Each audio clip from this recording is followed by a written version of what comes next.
run a restaurant and make money out of it, surely as hell you can run a little village like Auckland.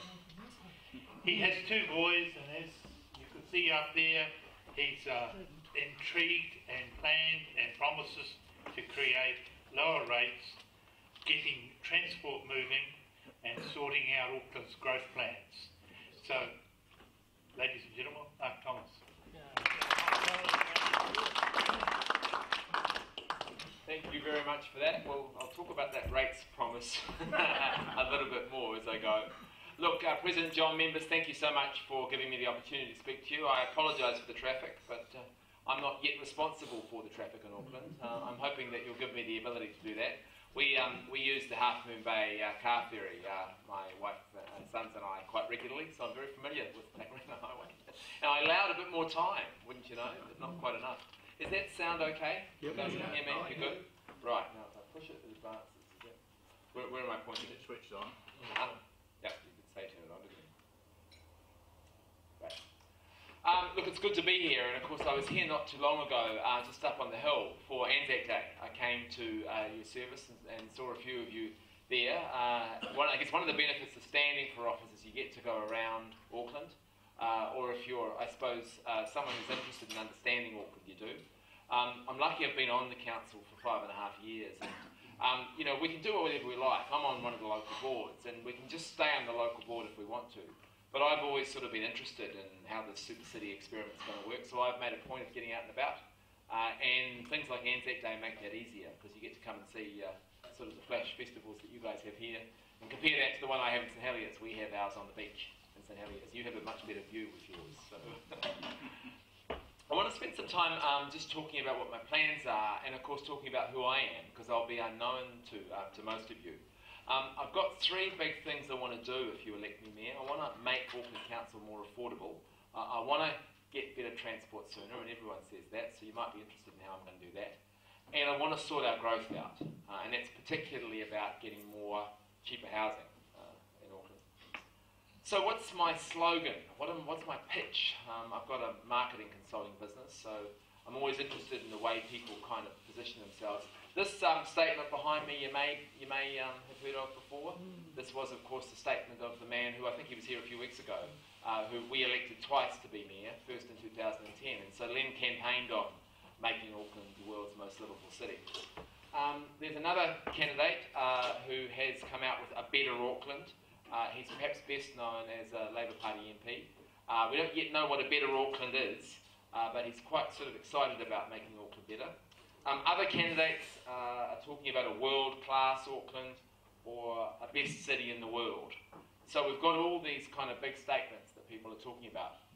But you know, after 5.5 years on council, listening to people tell me about what the issues are, and I've spent a lot of time going around Auckland, I hear that people want less the kind of multicoloured pictures in the sky.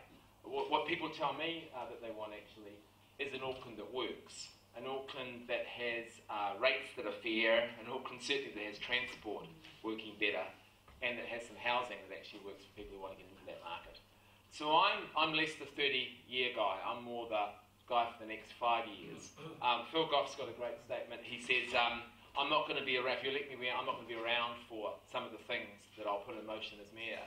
And I think that's a great thing for him to say, because I'm the reverse of that. So I'm going to be around for the next 5 or 6 years, if you re-elect me, after having elected me this year, to be held accountable for the things that I'm doing. And that's the contrast. I'm less about the livable city, the promise of the future, and more about making it more livable in the coming years. So who am I? Born in Te Kuiti, as you may have heard, Jim Bolger country, and that's relevant for another part of my history, which I'll get to in a bit. Grew up on a small farm outside Rotorua. My father's family are big dairy farmers in Reparoa, halfway between Rotorua and Taupo. Actually, my cousin sort of runs the family farm there. So I did that from early days, and then got a job at McDonald's, as you heard, in the 7th form at School of Rotorua. Came up to Auckland, was planning to take a year off and go overseas, but ended up getting hooked up because it was 1984, and that was when they had the big Olympics in LA, and there were all the big sponsors. And McDonald's was one of those, and they had this competition to find the best crew person in each country. And the trip was the prize was a trip to LA. So I won, as you heard, for New Zealand. That was in August, and by that time I was a junior manager. So I thought, oh, well, I might learn some things here. And so I stayed and did their management program, which was the famous Bachelor of Hamburgerology, which apparently is now a degree. And I ended up running the largest McDonald's in New Zealand, which is Queen Street in Auckland, at the age of 21. So that was a great grounding. But I didn't think hamburgers were my future. So went overseas, did the London thing, worked and had a lot of fun. Came back to Wellington to study and got really involved with politics. And one of the first things I did in Wellington was joined a march against the then Education Minister, a man called Phil Goff, who just increased the price of living for students. He introduced the first university fees in 1990. So I often sort of tell people that if we have Phil Goff as mayor, you can be sure that the price of living is going to increase because he's got that history. I then spent 10 years in the commercial world, 5 years in energy with Max Bradford's interesting idea to regulate electricity, and then 5 years in banking, working with Murray Horn, a former Secretary of the Treasury. And he put me in as head of group marketing, and then he promoted me and made me responsible for half the retail branch network, including all the branches in Auckland. So that was a great experience. But I wanted to get more involved in politics. I'd studied public policy.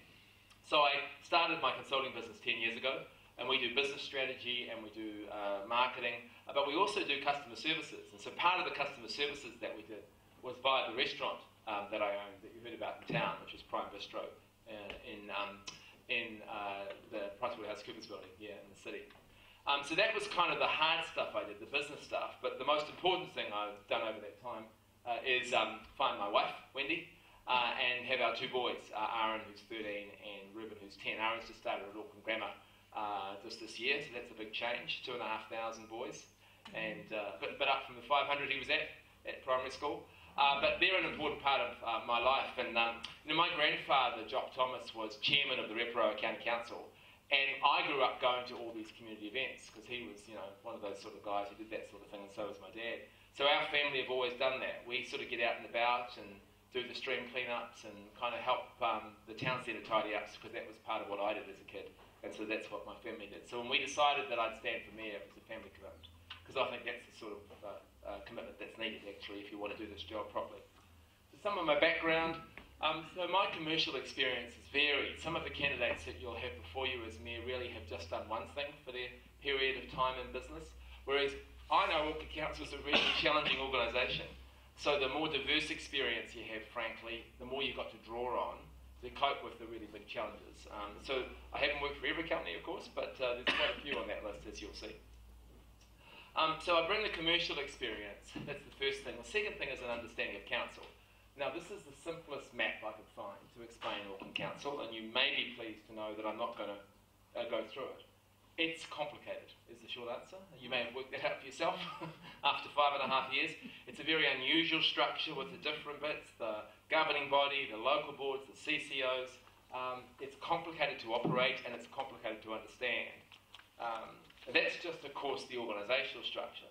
Then you've got the politics of 13 wards, 21 local boards. There's 170 of us on council. I know we focused on the 20 councillors and the mayor, but we're sort of kind of local councillors. When we make decisions for our local boards, we act as Auckland Council. That's a handful, let me tell you, dealing with those 170. And of course, you read about how much of a handful that is in the Herald often, don't you? Quite regularly. I'm not going to go through this in detail, but this is one little graph that one analyst spent a week doing. And all this does is explains how capital decisions are made for local board projects worth less than $50,000 each. And so they've coloured this line and filled out the boxes. And that's an example of the way that we shouldn't run council. When someone thinks that they're adding value for the rates that we're paying them to produce this kind of stuff. But all up, what that gives you, or what I want to give you a sense of, is it's a complicated beast. And the best person to have as mayor is someone who's got a sense about that. Otherwise, you're not going to be as effective. And so the third thing I bring then is really an understanding of politics. And this is where we come back to the Jim Bolger story. So that's me in the middle in 1996. The first time I stood for political office was in Wellington Central, the first MMP election. And I don't know if any of you kind of can recall this story, but that's Richard Preble sitting next to me. And first election, National wasn't quite sure if they were going to get there or not. I was leading in the polls in Wellington Central, but 2 days before the election, Jim Bolger went on TV and said that Mark Thomas, he's a good lad, but we need Richard Preble, please. So could the voters of Wellington Central please vote for Richard Preble? So that was the way it went. You know, that's the way it goes in politics. So that political experience was 20 years ago, and this is the 5th time that I'll stand for office this time. And that's an important part of being effective as mayor, because if you don't have that, it's really going to be a lot harder. So that was then, and this is the last election, 2013. And that's my vote in the middle, 17,000 votes, which I got when I was re-elected by the people of the Yoraki ward, which is, as you probably know, the eastern suburbs, Ellerslie, Remuera, Glendowie. That was the 6th highest vote of all those 170, more than most councillors. And I think what that was a reflection of, that I was prepared to kind of get into it and do the work. And that's what I think people want from local government politicians. People who are able to sort of get stuff done, not just kind of turn up at the function and wave the flag, which I know some of my colleagues do. So the other thing we need to know about understanding politics is you can have experience in, say, central government, for example. You can be a former cabinet minister, for example, and it doesn't translate so well to local government. So you'll know these people, perhaps.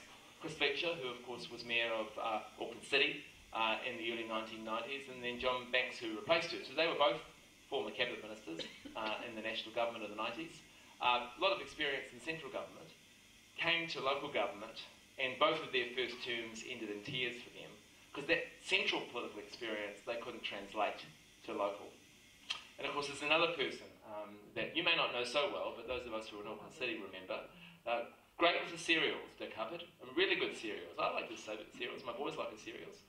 But crashed and burned as Mayor of Auckland, because that business experience just didn't translate, didn't understand local government, and didn't know how politics worked. So the story I guess I'm giving to you tonight is that I've got a bit of a trinity that I bring. The commercial experience, which is important. Len Brown's a man of the people, never really had that wide commercial experience. And this is a big business we've got. $42 billion in assets, $3.5 billion a year, complex. You need to have some complex experiences to draw on. You need to understand council, and maybe it helps a little bit to understand the politics. So look, that's a little bit about my background, I suppose, and what I think it is that we need in the next mayor. But what does an Auckland that works mean? And after a year of talking to people, including actually people in your ward, I've been out several times to the consultations you've had at the Pakuranga Rugby Clubs, which seems to be one of the venues of choice for some of the local board meetings. I think there are 3 big things we need to fix. The 3 I said at the start. Make council more affordable. And that means an option of 0 rates, but it doesn't mean I'm going to stand before you and promise that your rates are going to drop. We can talk more about that. It means actually sorting the transport out that you tell us that's wrong. So what's Auckland Transport's done is it's developed its view of fixing transport without focusing on actually getting the next stage of Amity, which I'm sure you know, the busway between Pakuranga and Panmure. We're actually getting that up and running before 2021. Actually getting the Rees Road flyover across the line. NZTA will do it, but we haven't put our share up. And that's the sort of priorities that we haven't had under the current council. So just briefly, in terms of the affordability thing, at the heart of our problems is something called the Auckland Plan, which not so many people know about, but it's the 30-year document that we put together in 2012. Len led it. It came from his idea of the world's most livable city. And look, it just really promises everything to everyone. It really does. It has us getting involved in 13 different areas: community well-being, climate change, education, health. Of those 13 big areas, transport's only one of them. Maybe that's why we're not making as much progress on transport, right? Because it's only 1/13 of our priorities. So we've got to rewrite that, and the next mayor will do that. It's rewritten every 6 years. And I want to use this campaign to say, you know the $20 million that you and I spent on the new whitewater rafting park that opened in Manukau a couple of weeks ago? I mean, I like whitewater rafting, I do it with my boys, it's a lot of fun. But $20 million for a commercial venture? The week after that, I was part of the Puanui stream cleanup with about 1,900 people. And look, parts of that stream we were cleaning up smelled a bit more like a toilet than a stream. And across the way we could see the whitewater rafting park. I reckon some of that $20 million, could have been spent doing what council should be doing, keeping its streams clean. So that's the sort of conversation I want to have. So we've got to sort that out. We've got to sort rates out. And what that means is we've got to increase the uniform annual general charge. We've got to do that because it's fairer. And for those people who have lower incomes, there's a subsidy scheme the government provides where up to $800 or $900 a year can be claimed if you're on low incomes. Less than half the people who are eligible actually get that because we're hopeless at telling people about it. So I want to increase the uniform annual general charge, but do a much better job actually giving the money the government provides to us to make it fairer for them. I want to give people a 0% rates option in my first budget. All I have to do to provide that is find $35 million from the $3.5 billion budget. I've found more money when I was in banking from smaller budgets. I'm not going to advocate that you choose that option, although I can understand why you will. But I want to prove that we can do it, because I don't think I can stand before you and say I want you to vote for a rates increase if I haven't shown to you that I can cut some of the costs, cut some of the fat. So I'll give you a 0% option, I'll give you a 2% option, and I'll give you a 4% option. But what I'll do is I'll target it to your area. I'm going to set East Auckland up, the Howard ward, as a separate area. There'll be 6 across Auckland. And when you're making your decisions about how much you want to pay, that'll be related to how much progress we can make on Amity, how much progress we can make on fixing the parking problems at Half Moon Bay. It'll be tied more specifically to something. So if you want to go 4%, which is kind of a ways above inflation, you'll be doing that knowing that if the rest of your community agrees, you'll actually get more progress than currently happens because it all goes into the big black hole. And the last thing is I want to have a debate about asset swapping. And for you folk who are part of the Manukau City community that owned half of the airport shares, that'll be a bit of an issue. Now, I don't want to sell the assets, and I want to give you the money back or give it away. I want to have a conversation about swapping that into something that actually we value even more, maybe the Reeves Road flyover, or hopefully we can get the government to pay for that. So we have $1.3 billion in airport shares. Auckland and Manukau have those shares. I'd keep half of it because that stops the takeover. We then have $700 million, and what I would do is take it to you and say, you have to agree, but if we're to make progress and fix some of this stuff, I think we'll get more money from government if we have a mayor who can work more effectively and more commercially. But why don't we have a conversation about swapping that asset into other assets that we own? And if you're worried about the dividend loss from the shares, because they're pretty good dividends, just think about the costs, the productivity costs and the congestion costs. NZTA estimate it's costing us at least $400 million a year in terms of congestion. The OECD said the overall productivity cost may be over $1 billion. So when we think about the $20 million a year we'd lose in the airport shares, we've got to offset that with what we'd be making out if we had Reeves Road or Amity Advanced. But that would be a big debate to have during this campaign. So second is transport. The first thing we've got to do is rewrite the Auckland plan to get more money back. So before I go to you for a rates increase, I want to move money from where it's being spent poorly into transport. We spend $3.5 million every year in the south of Auckland, kind of replacing the government. It's called the Southern Initiative, where we try and actually effectively replace the Department of Social Welfare. Anne Tolley, the minister, and I were talking, and she says, you're kind of competing with my ministry. And we're doing this because, we think the government's failing and it's our job to step in. It's not. Our job would be to put more pressure on the government if we think that's the problem, and to use our money for more of our priorities. So we've got, I estimate, about $100 million that we can move from the existing budget into transport. And then we've got to change the priorities. We've got to get more of the local ones I was talking about. The big ones are the Reeves Road and Amity. The smaller ones are parking at Half Moon Bay and other small projects that actually local boards have been telling council for 5 years are priorities. But Auckland Transport doesn't consider them. The chief infrastructure guy, a guy called Greg Evans, said to me, Mark, we're hopeless with the small projects. We're good, but it's really difficult for us to deal with the small ones. But a lot of these roundabout issues, these light phasing issues, these are the ones that actually we're coping with every day and that irritate us. So we've got to sort that out. And lastly, we've got to reform Auckland Transport. And so I'm going to set up 6 new regional transport boards, get rid of the 21 local board committees we've got, because we don't actually have any power in that space. Set up 6 regional boards, one of which would be a Howard board effectively, and get them sub-delegated the decision-making for these sub-regional projects and the local ones, so we can make more progress. The final area is growth. People talk about land supply, right? We've got to make more land available. And that's kind of true. I mean, you know the story. The ARC had a pretty sort of limited view on growth. But what we've done under our new plans, and I know it's hard to see, but the coloured areas basically are room for 110,000 new homes that we've provided for over the next 20 years. 90% of Aucklanders live on only 10% of Auckland. 90% of us live in only 10%. So we've got room to grow, we do, and still protect the valuable rural productive land. So the issue is not the provision for housing really, but it's funding the growth, funding the transport and the water infrastructure which council actually provides. I talk to developers most week who say, we could be building more housing if you sorted out your water and transport funding. So that's where my rewrite of the Auckland plan comes in. And then we've got to make more progress in the areas where actually we own council land. Manukau, Takapuna, Henderson, North Onehunga. We've got huge tracts of land there. In Takapuna we could have had 2,000 apartments or townhouses 10 years ago. We could have had those under existing rules. You know the big car park in Takapuna and the Gasovita side? But we haven't been commercial enough. We haven't done a good job with the community.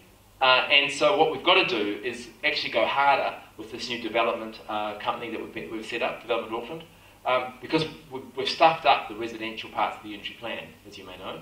And so we're probably going to have to rewrite the residential parts, but we need the houses, so let's go faster in the areas where we know we can. And then lastly, Paula Bennett, when she was local government minister, put me on a task force last year, which is basically, why is it so hard to work with council? Why does it take so long with consents? It's called the Loopy Rules Report, because we just kept coming up with these loopy rules. And on the consenting side, you know, councils say, oh, we need more rules for this, or we need government to do this, or whatever. Actually, you know, it's not true. When I was running the branch network for ANZ, our customer satisfaction was falling, sales were falling, because we kept adding rules. And what we had to do was take a leaf out of my McDonald's book. Sort of, we created like a franchise system, said, okay, these are all the rules in the book, we're not going to add any more, these are the rules, understand them, and then just go and make good decisions. Because these guys knew all our customers, they've been there forever. We gave them the power to make decisions, and that's what we've got to do at council. Get rid of the butt covering, actually say to people, it's okay if you make a mistake, but we're not going to get the change, and we're not going to get this magic 20-day turnaround for consents unless we really change the culture. So you've got to have a mayor coming in who's got some experience changing culture. So those are the big three things that I want to deliver as mayor. And I've got more of a plan than I've talked about tonight, but I just wanted to give you a sense about that. The thing to do this is to get the more affordable, better transport and growth. There's only one thing you have to do. Only one thing. You have to elect Mark Thomas as mayor when voting starts in just over 4 months' time. Are there any questions?